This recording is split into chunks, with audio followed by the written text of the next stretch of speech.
Waktu itu malam-malam ibunya Tika ini lagi masak. Terus pas beliau lagi masak itu, beliau mendengar ada suara ketukan pintu, dok dok dok. Beliau noleh, ternyata di pintu nggak ada siapa-siapa. Beliau ngelihat ada sosok nenek-nenek. Nah, sosok nenek-nenek ini lewat sekelebatan kayak beliau itu habis ngambil sesuatu terus keluar dari dapur menuju ke gang sebelah.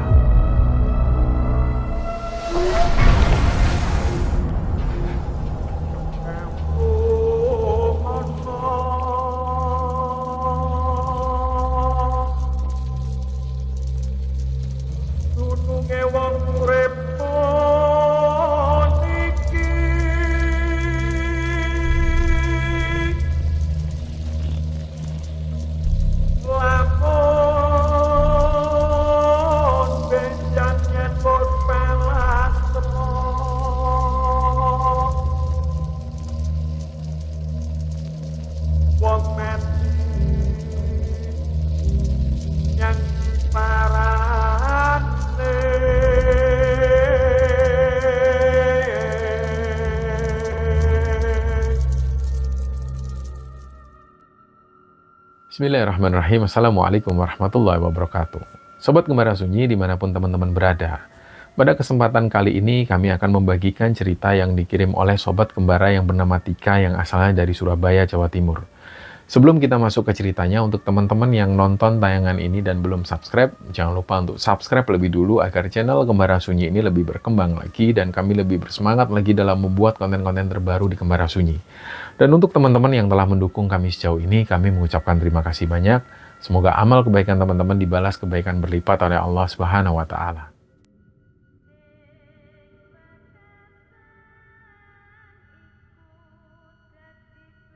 Jadi di episode kali ini teman-teman, kami ingin membagikan sebuah cerita.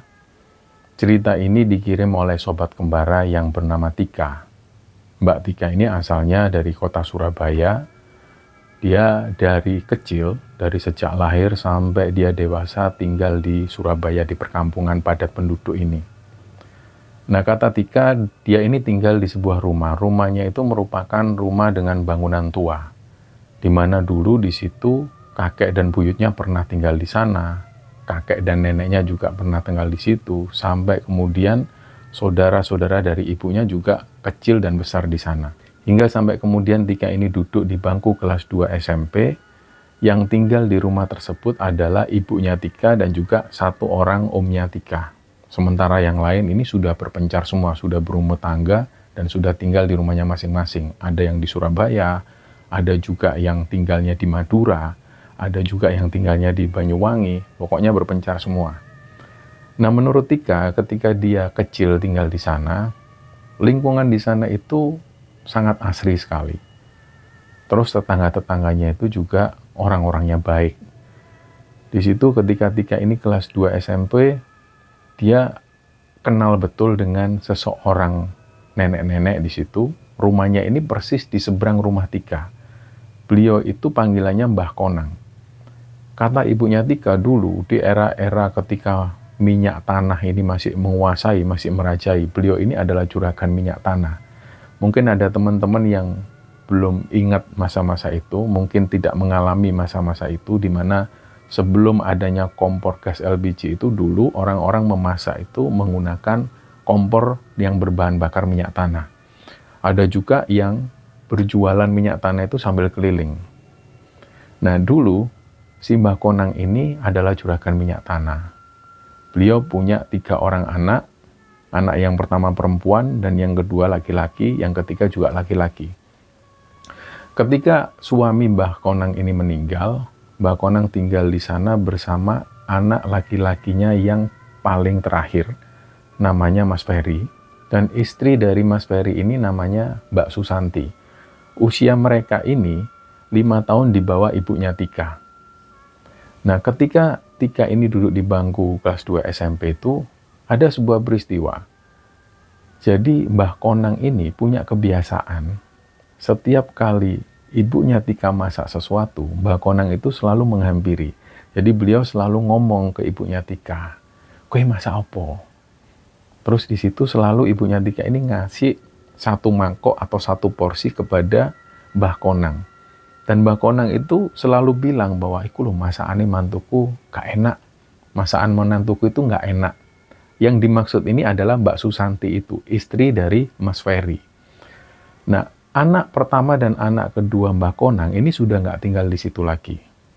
Dari situ, Tika ini jadi tahu dari ibunya sendiri bahwa dulu Mbah Konang itu ketika jaya-jayanya, setiap kali Mbah Konang ini sehabis membeli sesuatu, misalnya di pusat perbelanjaan, kalau bahasanya waktu itu borong, ketika beliau borong barang belanjaan itu selalu ada anak-anak kecil yang meminta ke Mbah Konang, Mbah, jaluk duit Mbah, minta uangnya Mbah. Terus Mbah Konang itu selalu ngasih ke anak-anak tersebut. Termasuk diantaranya ya ibunya Tika ini dulu sempat juga ikut berlarian minta uang ke Mbah Konang. Itu masa jaya-jayanya Mbah Konang. Sampai kemudian ketika itu anak terakhir Mbah Konang ini yang Mas Ferry itu, setelah dia menikah, Mas Ferry ini minta modal kepada Mbah Konang, dia buka sebuah bengkel motor. Nah, mulai dari situlah Mbah Konang menyerahkan tabungannya ke Mas Ferry, dan gak lama kemudian usaha Mas Ferry ini gagal.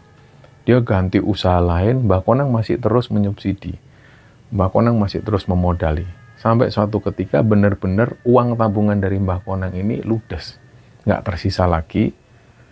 Waktu itu Tika ingat, ketika Tika masih kelas 2 SMP itu, Mas Ferry ini kerjanya sales rokok. Jadi setiap pagi dia berangkat, sore hari pulang. Nah memang menurut Tika yang namanya Mbak Susanti ini atau Tante Susanti ini orangnya itu agak judes. Sering juga mereka tetangga-tetangga ini mendengar Mbak Susanti itu marah-marah ke Mbah Konang. Ya kita harus sadari pada saat itu Mbah Konang ini sudah nggak punya uang sama sekali, sudah nggak punya tabungan. Jadi kehidupan Mbah Konang ini benar-benar mengandalkan dari anak yang terakhirnya yaitu Mas Ferry.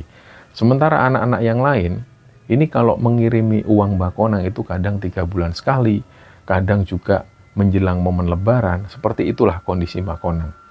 Selain itu juga ternyata Tante Susanti ini atau Mbak Susanti itu, dia ini setiap kali makan itu seringnya beli makanan di luar, jarang sekali masak. Sekalinya masak, ini memang masakannya nggak enak dan Mbah Konang itu mengakui ini.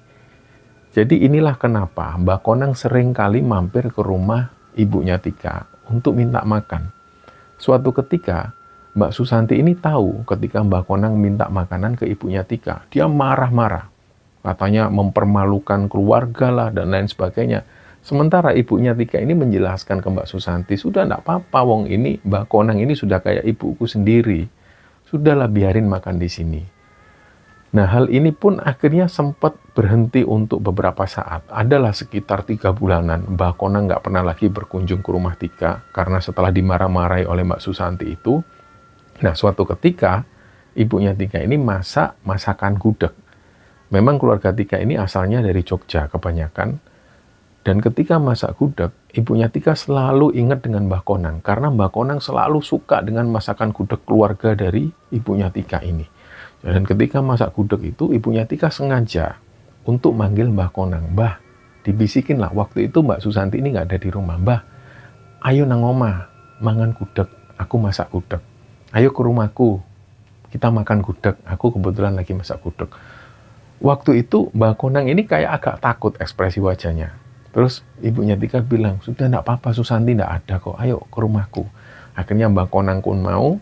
Mbah Konang ini selalu membawa rantang favoritnya. Rantangnya itu rantang blurik.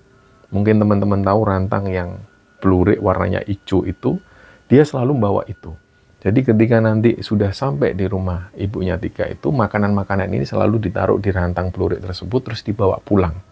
Dan beliau selalu makannya di kamar, supaya nggak ketahuan dari mantunya ini, si Susanti itu. Terus beberapa waktu kemudian, Mbah Konang datang lagi. Mulailah rutin lagi seperti sebelum-sebelumnya.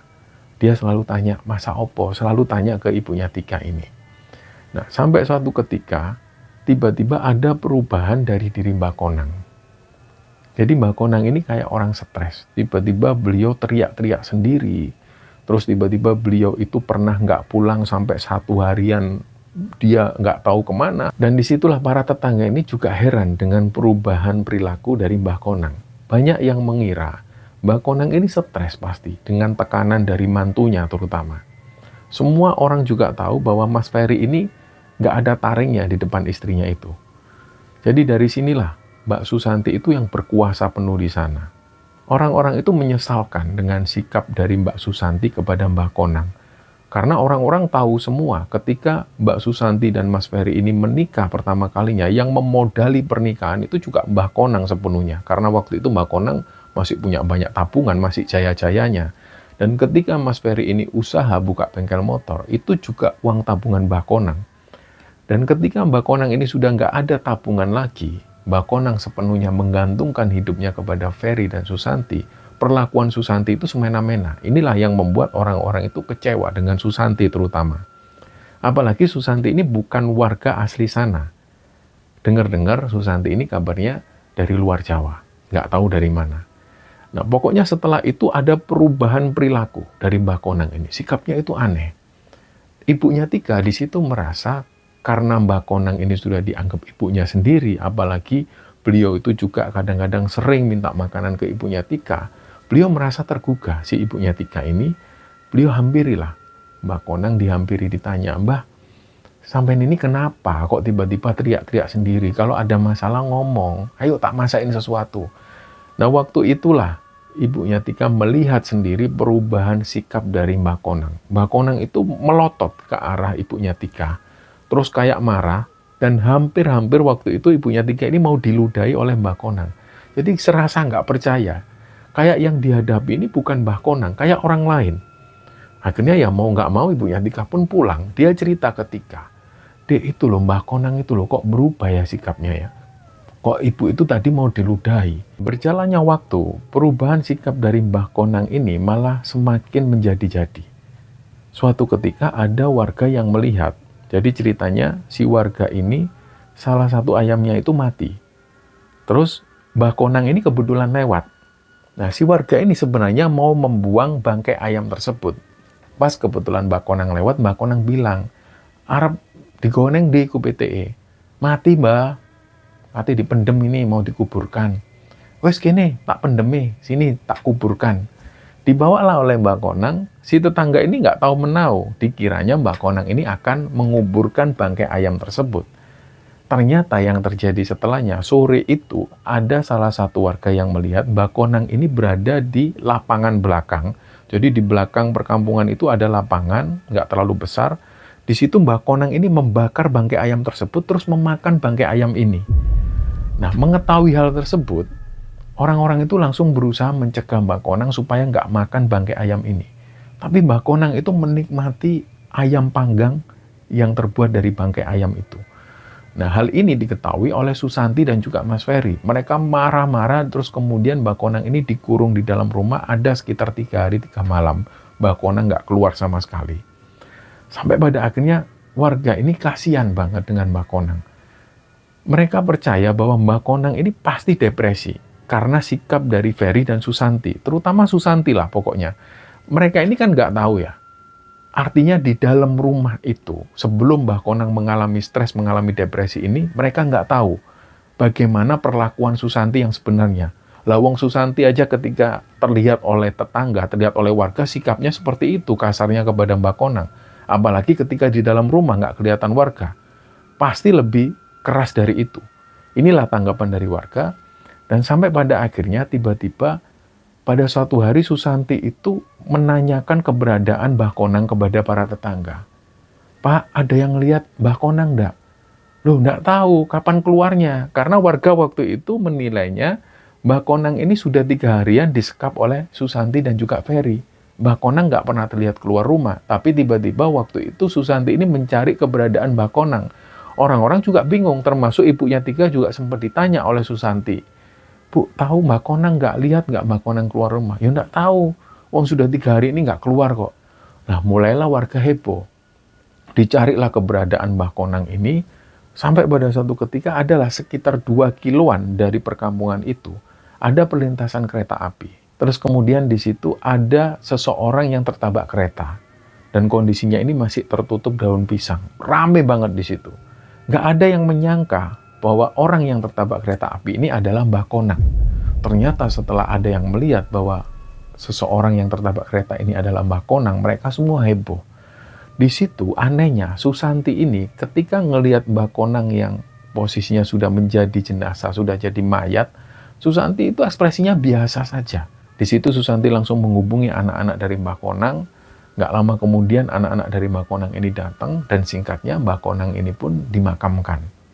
Nah, setelah kejadian itu memang nggak ada hal-hal yang ganjil, nggak ada kejadian-kejadian mistis. Warga kemudian mengingat ada cerita-cerita yang beredar pada warga sekitar tentang sosok dari Susanti ini. Ternyata ada yang mendengar kabar bahwa dulu sebelum Mbah Konang ini mengalami depresi, Mbah Konang ini pernah dituduh menumbalkan anak dari Susanti. Memang suatu ketika pernah Susanti ini punya anak. Terus ketika anaknya 2 tahun, anaknya mengalami sakit yang berkepanjangan, terus kemudian anaknya ini meninggal. Tapi warga nggak ada yang pernah tahu bahwa ternyata di balik ini semua, Susanti itu ternyata pernah menuduh Mbah Konang menumbalkan anaknya ini. Lah warga juga heran, mana mungkin sosok Mbah Konang ini menumbalkan cucunya sendiri. Apalagi selama ini warga juga nggak tahu Mbah Konang pakai pesugihan atau apa. Nggak ada yang percaya kalau Mbah Konang itu pakai pesugihan bahkan sampai menumbalkan cucunya sendiri. Ini pasti cuma akal-akalan Susanti. Nah berita ini menyebar. Bahkan ada salah satu warga itu yang sempat marah. Kalau saja seandainya aku tahu berita ini sebelum Mbah Konang itu depresi, itu pasti tak kaploki itu. Pasti tak tampar itu wajah Susanti. Mulai dari situ Susanti ini jadi musuh masyarakat. Nggak ada yang mau menyapa Susanti. Bahkan Ferry yang sebenarnya dia ini nggak ikut apa-apa, dia kena imbasnya. Banyak orang-orang yang nggak mau bergaul dengan Ferry. Nah sampai pada akhirnya di hari ke-7 setelah Mbah Konang ini meninggal, warga waktu itu menggelar tahlilan. Seperti biasa setiap hari itu warga menggelar tahlilan di rumah Mbah Konang. Di hari ke-7 itu ketika mereka tahlil, tiba-tiba seorang ustadz atau mudin yang memimpin tahlil tersebut itu tiba-tiba kehilangan suaranya. Pas beliau memimpin tahlil itu, pas baca, dia tiba-tiba kehilangan suaranya, nggak bisa ngomong sama sekali. Nah, warga waktu itu menilainya mungkin Pak Mudin ini suaranya lagi habis atau mungkin sakit tenggorokan. Mereka berpikirnya seperti itu. Ternyata setelah Pak Mudin ini dibawa ke puskesmas terdekat, terus barulah di situ diberi antibiotik atau apa. Gak lama kemudian suara Pak Mudin ini sudah kembali lagi. Beliau sudah bisa ngomong. Disinilah akhirnya Pak Mudin cerita bahwa ketika beliau itu tahlil di rumah Mbah Konang, beliau pas lagi membacakan tahlil itu, tiba-tiba beliau ini ngelihat jenazah Mbah Konang itu, ini ada di depannya persis. Masih dalam keadaan terpocong dan matanya itu melotot. Inilah yang akhirnya membuat Sang Mudin ini sudah nggak bisa ngomong lagi sampai dia benar-benar kehilangan suara. Nah, cerita ini didapatkan langsung dari sosok Mudin, yang Mudin ini dikenal dia sebelum-sebelumnya nggak pernah menceritakan cerita-cerita horor atau cerita-cerita pengalaman mistisnya, nggak pernah, baru kali itu. Jadi mau nggak mau warga ini juga akhirnya percaya. Ini Mudin ini, secara historinya dia nggak pernah punya pengalaman mistis atau cerita-cerita horor, nggak pernah, baru kali ini. Nah, kejadian selanjutnya, kira-kira sebelum 40 hari meninggalnya Mbah Konang ini, ibunya Tika itu masak sesuatu di belakang rumah. Jadi seperti yang dijelaskan di awal bahwa rumah Tika ini adalah rumah bangunan lama, di mana di kanan kiri bangunan utamanya itu ada semacam gang yang bisa menuju ke area belakang, yang langsung ke dapur. Biasanya ketika Mbah Konang semasa hidupnya itu, setiap kali Mbah Konang menuju ke rumah Tika itu, dia selalu melewati gang di samping-samping itu, terus mengetuk pintu. Pintu dapur itu diketuk. Kue masak opo, dia selalu tanya itu ke ibunya Tika. Waktu itu malam-malam ibunya Tika ini lagi masak. Terus pas beliau lagi masak itu, beliau mendengar ada suara ketukan pintu, dok dok dok. Beliau noleh, ternyata di pintu nggak ada siapa-siapa. Terus beliau lanjutkan masak. Nggak lama kemudian ada suara lagi ketukan pintu, dok dok dok. Terus ibunya Tika noleh lagi. Pintu ini dalam keadaan terbuka, tapi ada yang ngetuk. Terus beliau akhirnya keluar, beliau ngelihat ke arah gang. Di gang ini nggak ada siapa-siapa, sepi. Nah, nggak tahu kenapa waktu itu ibunya Tika tiba-tiba berpikir, jangan-jangan Mbah Konang. Terus akhirnya dia takut, mau kompor ini dimatikan, beliau masuk, Dia bangunkanlah suaminya. Kemudian Tika juga bangun. Karena waktu itu ibunya benar-benar ketakutan. Nah, Tika tanya, ibu kenapa bu? Kok tumben ibu takut? Nggak tahu ya dek, kok ibu ini tiba-tiba ngerasa takut banget ya. Padahal nggak pernah loh ibu takut gini. Biasanya ibu masak di dapur, sekalipun malam juga nggak takut. Ini tadi loh kok ibu takut banget. Ya wis lah bu, nggak usah dilanjutin, besok aja masak aja. Ya udahlah besok aja. Akhirnya mereka pun tidur. Dalam tidurnya itu, karena kamar mereka ini kan ada jendela yang langsung menghadap ke arah gang. Waktu itu Tika ini mendengar sendiri. Jendela kamarnya itu ada yang ngetuk. Dok, dok, dok. Terus Tika abaikan. Mungkin ini suara hewan atau apa. Nggak lama kemudian terdengar lagi. Dok, dok, dok. Itu 3 kali. Terus akhirnya Tika pun bangun. Dia membangunkan ibunya. Bu, kok ada yang ngetuk jendelaku ya bu? Ternyata ibunya Tika ini sudah terjaga. Dia sudah bangun. Ibunya Tika ini juga mendengar suara ketukan jendela itu. Makanya ibunya ini kebangun. Dia bilang, "Yowis dek, kamu tidur sini aja, rame-rame." Tika pun tidur di situ. Nggak lama, nggak sampai 1 jam kemudian, mereka dengar ada suara orang jalan menuju ke arah dapur belakang. Terus nggak lama setelah itu, orang yang jalan ini balik lagi. Nggak lama setelah itu dia balik lagi. Pokoknya mondar-mandir dan suaranya itu terdengar jelas. Sampai pada satu ketika, si Tika ini bilang ke ibunya, "Bu, kok jalannya kayak Mbah Konang ya? Dek, jangan ngomong gitu, Dek." Terus ibunya Tika ini memang dalam hatinya, dia itu juga ngomong hal yang sama. Memang orang yang jalan ini, jalannya itu kayak Mbah Konang. Itu persis banget, kan bisa terdengar. Jadi suaranya memang seperti itu kalau Mbah Konang jalan. Nah, keesokan harinya muncullah cerita-cerita dari warga bahwa mereka itu ada yang dilihatin sosok Mbah Konang. Ternyata ada juga tetangga dari Mbah Konang yang rumahnya di samping rumah Mbah Konang itu, suatu malam dia pernah mendengar Susanti itu jerit ketakutan. Nah, mereka percaya kalau jangan-jangan dia itu ditakutin Mbah Konang, mertuanya sendiri. Tapi kemudian ada cerita-cerita yang lain. Ada salah satu warga ibu-ibu, usianya itu di bawah usianya Mbah Konang. Kebiasaan beliau ini, setiap kali mau sholat subuh, beliau selalu datang lebih dulu. Bahkan imam masjid belum datang, beliau sudah datang. Nah, ketika sampai di masjid, biasanya beliau sholat 2 rakaat, terus beliau itu baca-baca Quran, sambil nunggu adzan subuh berkumandang. Pada waktu itu, suasana di masjid ini sepi, cuma beliau sendirian, terus beliau baca Quran. Gak lama setelah itu, beliau ini dengar ada suara orang jalan. Nah, si ibu-ibu tersebut mengiranya jamaah perempuan yang lain baru datang. Terus dia noleh ke arah pintu masjid, kok gak ada yang masuk.